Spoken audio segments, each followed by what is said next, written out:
I'm getting ready to go out to an event. It's a cocktail party for Mitzi, which is a lighting company. I've worked with them several times on social media campaigns. They were actually one of the first brands I ever worked with on Instagram. So it feels very full circle to be going to celebrate a new launch with them. A few of my best friends are going, so that's always fun. I feel like I have a lot to update you on because it's been a very eventful past few days. I'm back in New York. The sirens. It's been a very warm week here, like 55 degrees. It truly feels like spring is coming, which is very nice. It's a good stark contrast to where we were this past weekend, which was up in Vermont. Winter was still in full swing. There was like 2.5 feet of snow everywhere. It was pretty cold. We did some skiing and some house hunting. So I'll give you a very brief background. I have always known that my biggest goal, at least in, the first kind of half of my life, was to buy property outside of New York City. I love New York City. I've lived in New York City my entire life. I will keep my apartment my entire life, but I would really love to buy something outside of the city. 7 years ago, when my parents retired and left New York, and I took over our family apartment and I started renovating it.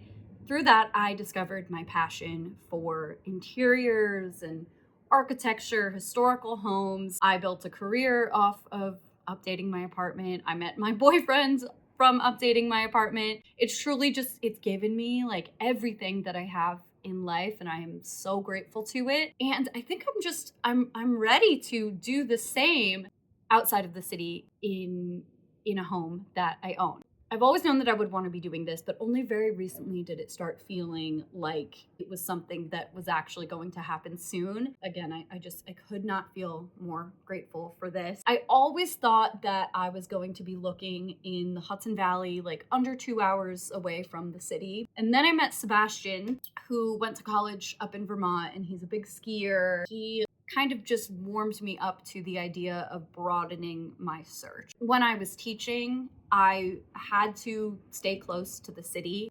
I couldn't be driving 4 or 5 hours, every weekend. But now I don't have a traditional job, neither does Sebastian.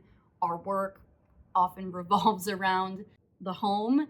So it doesn't really matter where it is. Also noticed that when I started talking about it in terms of like, okay, maybe we can look in Vermont, Sebastian was much more excited about it. This is something that I want him to be involved in because he can make all of my design dreams come true with his own 2 hands. And yeah, I just want us to both feel excited about it. So I started looking in Vermont kind of at the end of the summer. This past weekend, we finally went up there to go look at a few places. 2 places, one of them I really, really loved, and the other not so much, but I'll tell you about both.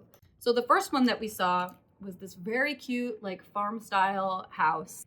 It was much newer than anything I thought I would want to look at. It was built in 1951. It was just like a really cute house. Like I had no complaints about the house. I walked in and I just loved it. It was very quaint, lots of like country charm. It's just like a very nice little house. It was 4 bedrooms. The only real con that I could see with the house right off the bat, all bedrooms were upstairs, and upstairs there was only 1 full bathroom. So all 4 bedrooms were sharing that 1 bathroom. And then downstairs there were no bedrooms, but there was a half bathroom. I knew right away if this was the house that I wanted to buy, we would one day probably take one of the bedrooms upstairs, split it in half, make one half like an office room, and then extend the plumbing to be able to create a second full bathroom upstairs, which obviously is like kind of a big project, but it is something that I'm willing to do because again, like I do want a house that needs a lot of projects, and I feel like adding another bathroom is something that would add value to the house. So if it was the perfect house, like if everything else was perfect besides that, I might still want to do it. But it just turned out that this house had some other issues that caused us to just say no right away, mostly just around the location. So the house was on 3.5 acres. To me, sounds insane. growing up in New York City. So I was expecting it to be much larger, but the way the land was laid out actually made it seem like not so much at all. The backyard was nice, but then the side yard basically like sloped down into this ravine. And I feel like an entire acre or acre and a half was just like in this weird crevice. So that land is pretty much unusable. And then the other con was there were train tracks, maybe a couple 100 meters, maybe 100 meters, I don't know. But there were train tracks essentially at the end of the property. And they were like, oh, the train only goes by once a day. But obviously that's like not the best situation. So for all those reasons, it was a pass, but it was a really great house. I really, really loved it. It honestly was such a great start to the day and start to the search. So the second house I had really high hopes for, but they were very quickly crushed. The location was just really not the vibe. I was just hoping the house would be nicer than it was. It was an 1850s farmhouse and it was huge. It was probably too huge. It was 4 bedrooms, 4 bathrooms, but all the rooms were massive. Like they were big to the point where like I don't even know what I would do with that much space. And it was just so not well taken care of, which is really a shame because I'm sure at some point it was a gorgeous farmhouse. All the hardwood floors had been replaced with some kind of like reddish cherry, like laminate, I don't know. There were holes in the ceilings. The listing agent was like, oh yeah, there used to be this wraparound deck, and we looked out and saw that they had removed it all and just put one little square of deck. And Sebastian was like, oh my God, they replaced it with this like composite, basically like plasticky decking. It was just so not the vibe and it made me very sad. Also, I got a weird vibe in there.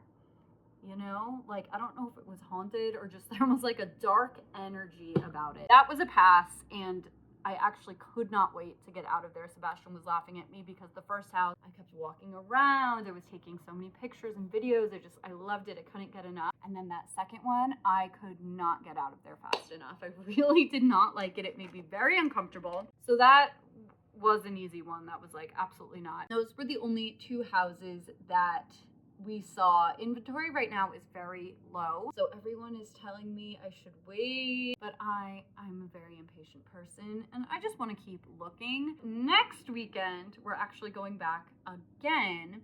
My agent emailed me a list of a bunch of houses. One of the houses is actually one that I've had saved for a while and it's still available, which you know is interesting. But she says that often houses that don't have professional photos will sit on the market for a really long time. And again, like I am looking for something that looks rough around the edges, so I have no problem with that. This one is in the country, but it's on a lake. Because it needs a lot of work, it's pretty cheap. I have been looking at this house on Zillow twice a day, every single day. I have Pinterest boards already saved for this house.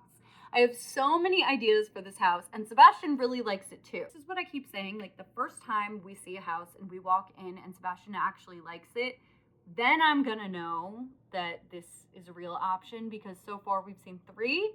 Those 2 last weekend, 1 in upstate New York a few months ago. All of them, he's been like, nah, next, that's not it. So if he likes this one, which so far he does, we're really gonna have some important information there. So I am really excited about it. I just have to try to be calm until then. Those are the house updates. As for things here in the city, we have a few projects in the works. We're still finishing up the pantry project. We're waiting on the brackets to get here. Then next week, we're starting a really exciting project in the bedroom. Very excited.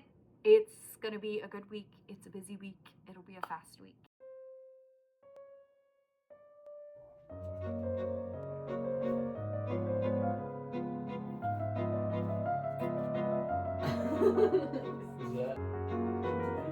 Don't do that.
here we have the new rug. I actually cannot believe how perfectly it fits. Like, I might have an inch and a half to spare between the furniture. I did not measure for this. This was actually gifting from Drew's collection, aka Lone Fox Home, with June Lavoy. They emailed me to ask if I wanted anything while I was away somewhere. I think I was in Virginia. And so I just like guesstimated on the size and hoped that it worked. I guess, you know, I thought like worst comes to worst, I could just put it in storage until I have another place to put it. It fits really well and I love it. It's actually very like well made. So I'm gonna put these corner things on the corners so it doesn't slip and slide and stays in place. But I really love this rug. I think the colors are perfect for this room. I'm so happy with it.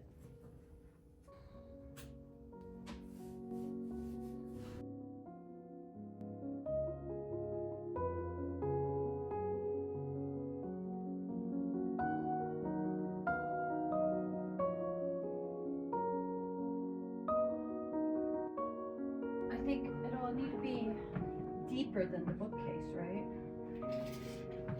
No, it'll be built up about 30 inches. Right.